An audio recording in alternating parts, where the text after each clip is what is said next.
Just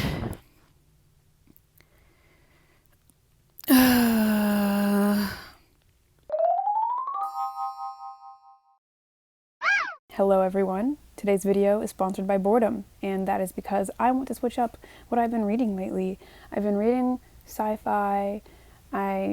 Oh my god, is that all I've been reading? What have I been reading? I don't know. I just needed an introduction. But the point is, today I'm going to be reading an erotica novel, and I'm doing that because I have never read erotica, and I feel like there's a certain thing that I'm missing in my life as a booktuber, as a reader in general, if I don't discover this. So I have Ignited by Passion by Brenda Johnson here with me today. This is actually a 2-story bind-up by Brenda Jackson. So she wrote one story called Stone Cold Surrender, and then she wrote another one called Riding the Storm.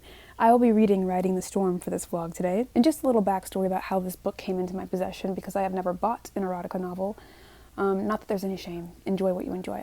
I've never sought them out. But in high school, I had a friend whose mother was actually a minister at the church that we both went to. And she stole this book from her minister mother to give to me because the main character's name is Jayla. Jayla Cole, to be specific, but Jayla nonetheless. And I think what better way to start my erotica journey than with a character who shares my name so that we can experience the same things together. That's weird. My point being is I will be reading about a character with my name. This is the only representation I'll ever get, probably ever. No one ever names their characters Jayla. Feel free to start doing that if you so choose. Women call him the perfect storm. And Jayla Cole knows that Atlanta Fire Chief Storm Westmoreland lives up to his devastating reputation. A business trip to New Orleans sparks a chance for union and a scorching 5-alarm weekend. But Jayla has already made plans for a child of her own. And a man famous for blazing affairs that burn out quickly doesn't figure into it. Now Storm has one chance to prove that together they have the makings of a perfect family. I think it's only 100 and something pages, which I thought it was going to be a little bit longer, but no. It's only the second half of this book. This is where the other story starts. So I guess, yeah, this is not very long at all.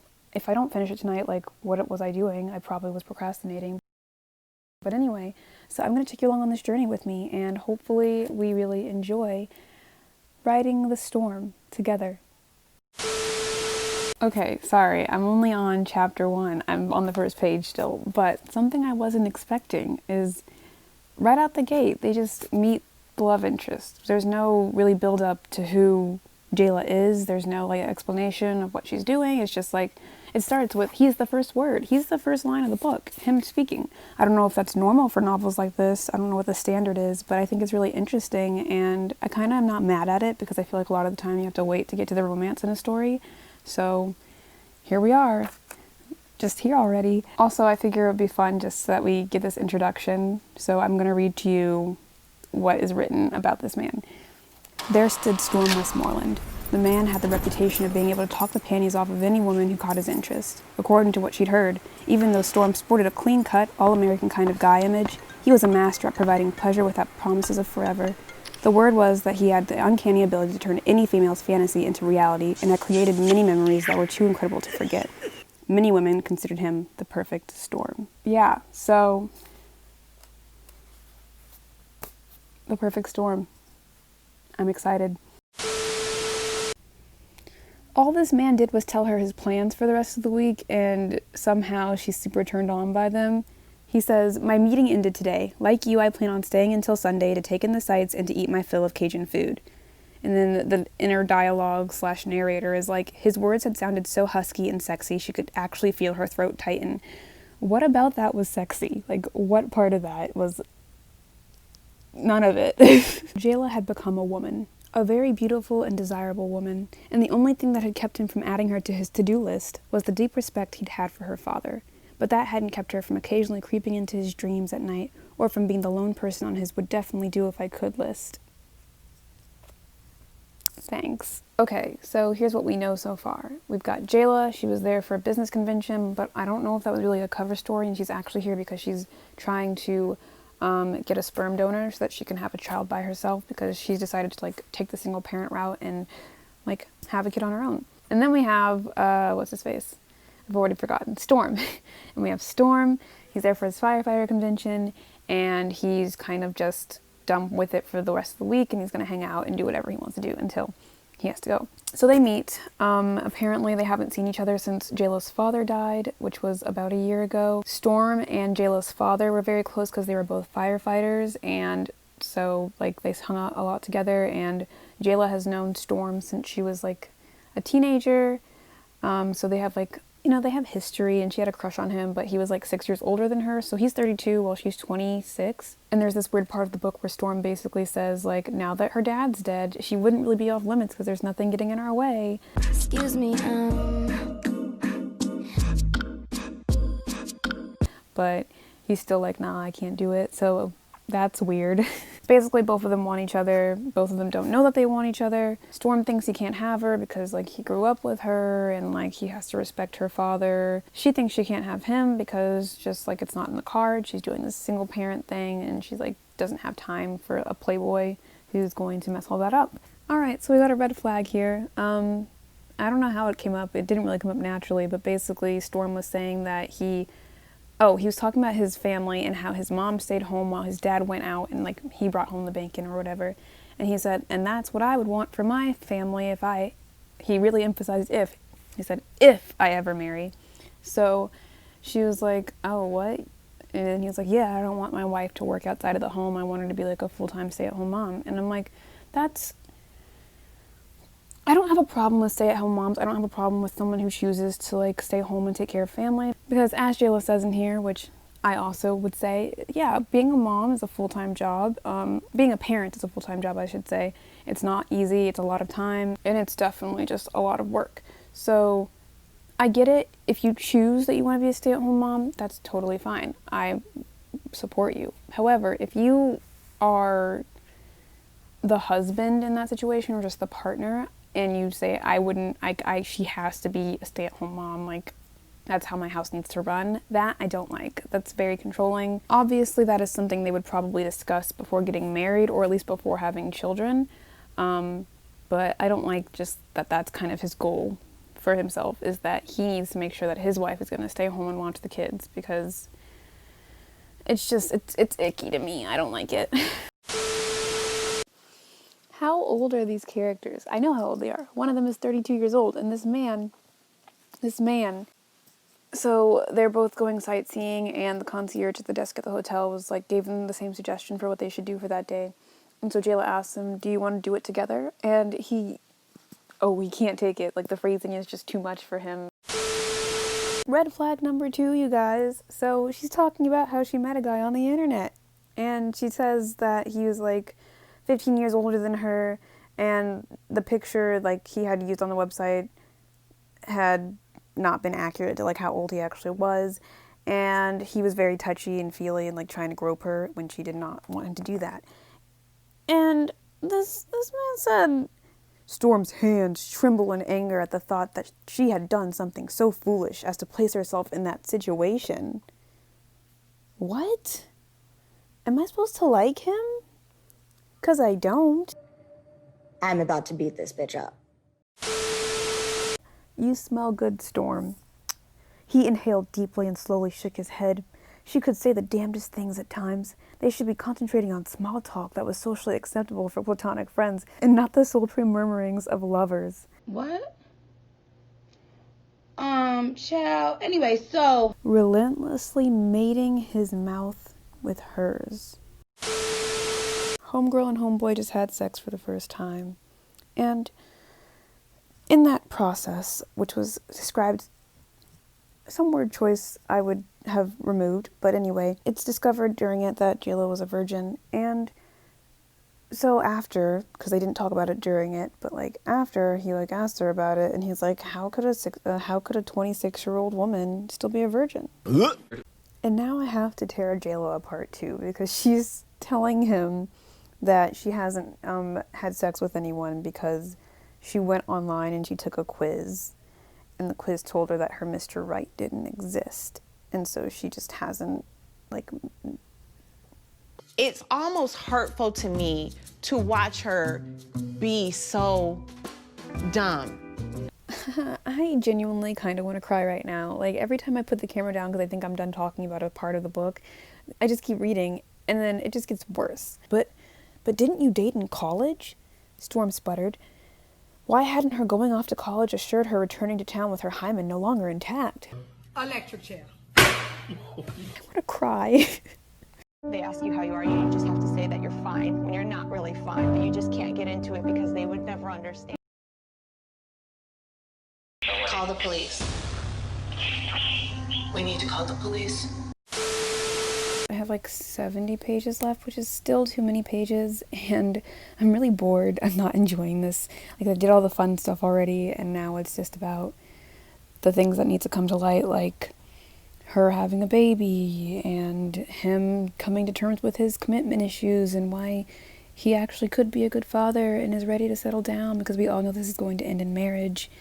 And it's just going to be very, like, not fun sitting through all of that, because they're just playing this game of, like, I can't have him and I can't have her, even though they both love each other. Okay, love is a strong word. Even though they both are very, very attracted to each other. And yeah, it's just 70 pages of that does not seem like something I want to put myself through. But I committed to this for the vlog, and so I shall finish this for the vlog. So you're welcome. And I hate you. You're interested in her, that's obvious. Storm shrugged. Of course I'm interested in her. Adam was someone I cared about a lot. He was like a second father to me. We're not talking about Adam, Storm. We're talking about his daughter. Come on and admit it. You're interested in her as a woman and not as Adam's daughter. What does that even mean? Like, why would he be interested in her as Adam's daughter? Like, just because it's his daughter, you're attracted to her? It's getting weird. I think, because currently our two little lovebirds are hooking up, I think that Storm is going to, like, find documents or find her mail or whatever, because she's been getting mail about her insemination, and he's going to be like, what? Insemination? Babies? And that's how they're going to find out. And I don't know where we're going from there. Jayla is actually very much aware that Storm has, like, very controlling behaviors, and she hasn't gotten over the fact that he was, like, saying that his wife needs to be a stay-at-home mom, and, like, she's someone who wants to have her own career, and she has her own plans for what she wants to do with her life, and they don't involve just being at home pregnant all day and every day. So yeah, I like that for her. I just know that it's not going to be enough for her to stay away from Storm. It's going to be some more angst we add to the story that eventually gets solved. Disappointed, but not surprised. They go to dinner. He's talking about how he likes her. He wants to be in a relationship with her. I'm glad he's at least being honest and not angsty. But then she says, no, I have a big project coming up. I can't. We just can't work long term. He's like, can we just keep seeing each other until then? And she should say no, because I'm trying to do something that realistically we can't really be together for, and that'll be coming up very soon, and we should just save each other the time. But no, instead she says, yeah, sure, we'll just keep seeing each other until I say it's over. There are 40 pages left. Why? What else could possibly happen in this 40 pages? I want this book to be over. She had caught more than the eye of the storm. She had captured his heart.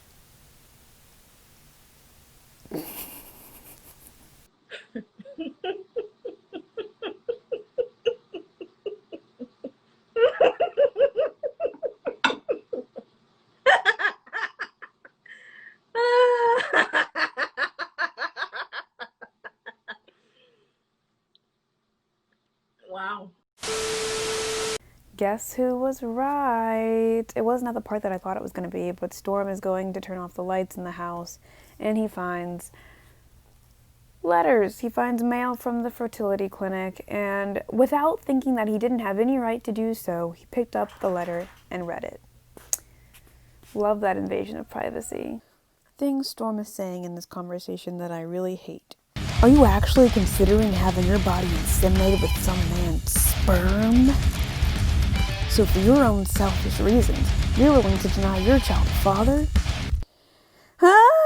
Oh my god, oh my god, oh my god. He said, I'll be damned if I let another man get the woman I love pregnant. And of course, her only response is to say, the woman you love? Just away. Away. Okay, hi. I'm coming at you from the floor because that's where the book currently is. And, yeah, just thoughts.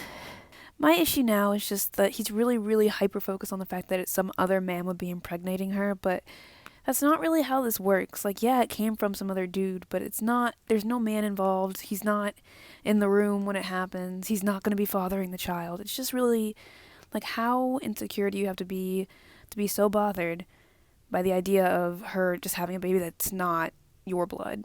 Is it a Westmoreland thing? Because you can't call it a Westmoreland baby, which is what he's super obsessed with, because this whole family is just obsessed with the fact that they're Westmorelands.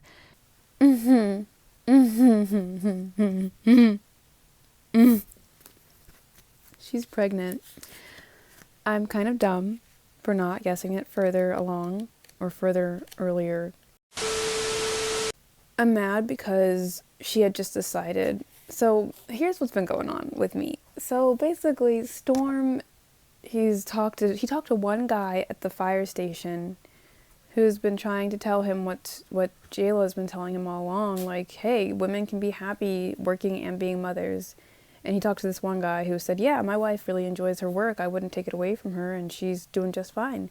And he's like, yeah, you know what? Maybe this can work. Maybe women do deserve to be able to choose what they want to do with their lives. And then he's all like, yeah, I can totally change, and I'm going to go tell Jayla that tonight at this little gala thing that's going on. And then we cut to Jayla, who is at the doctor's office, and she's thinking about everything that happened, and she's like, you know what? You know what? No, I am gonna leave. I don't want this baby. I want to be with Storm, and I want Storm's baby, and I was a fool to ever throw that away. And so she doesn't want to do the insemination anymore, and she tells the doctor, and the doctor says, well, that's really good news, because, hey, you're already pregnant.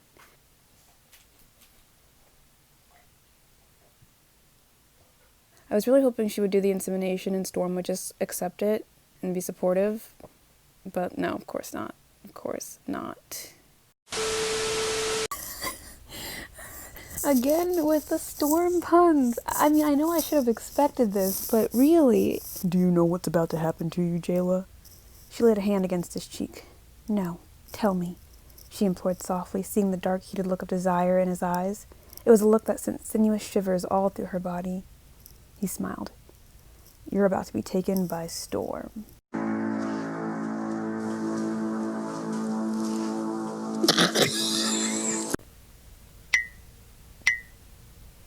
We did it. We made it to the end of Riding the Storm by Brenda Jackson. I laughed, I cried a number of times, I sweat, I danced, I got a shot, I ate, and I had many epiphanies. Westmorelands. It's almost insanely creepy how much they care about being Westmorelands. There are like 7 brothers and one sister, and everyone that like they marry into the family is called like the Westmoreland ladies or the Westmoreland cousins or just the Westmoreland clan. The use of mating. Brenda Jackson likes to write, he mated his mouth to hers.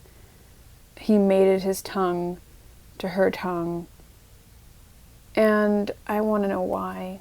Other things to note would be that Jayla is convinced that she can modernize Storm, and that's why she decides that she's like fine with marrying him or fine with being with him, because she's literally like, you know, I really don't want to marry someone who's going to control me like my father controlled me, but it's fine because I'll just try and change him.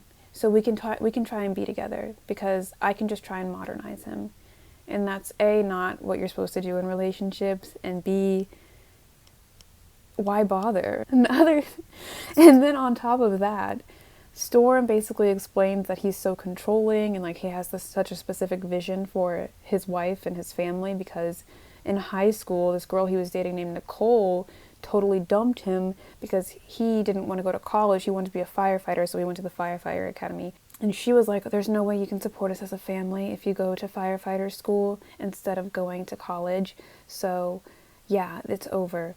And he was so broken up about it. He was so torn up that it forever changed his view of how his family was supposed to run, because he needed to prove with all of his male, masculine bravado that he was able to take care of his family and just be a firefighter. So that's something, I guess. So, writing The Storm. I didn't enjoy it. I didn't have fun with it. I think I actually do mind a plot that's like physical attraction, maybe, and only physical attraction. I didn't think that would be an issue for me. Jayla is someone who's given up on men and she wants to have a baby on her own because she'll never find Mr. Right. And she doesn't want to be controlled because her dad was controlling, and that's all I know about her. And then Storm, he comes from a really big family, and that's all I know about him. Whereas Storm, he comes from a big family, he's a player, he doesn't think that, like, he'll ever get married, and then he meets Jayla, and that's all I know about him. So it just doesn't really, it doesn't really make for a story that I get invested in. And there's just a lot of angst to fuel it, which I just personally didn't like because it seems so unnecessary. But yeah, that's my thoughts on this. I don't think I'll ever read another one of these. If I did, it might be like a historical fiction one or like a paranormal romance erotica novel, because at least then I feel like there's more plot to those, but I could be very wrong about that. So leave a comment below letting me know if that's true or not. But I don't think I could read one that's just like romance, because half the time it really was not even romantic. So that seems like a key factor. But anyway, if you've stayed this long, thank you for watching. You can connect with me on my Bookstagram at LalaLovesLit, or you can follow me on Goodreads and be my friend there. Please like, comment, and subscribe. I will put myself through this again if you want me to, but please don't want me to. That is all I have to say. I'm done talking. You have a great night. Bye.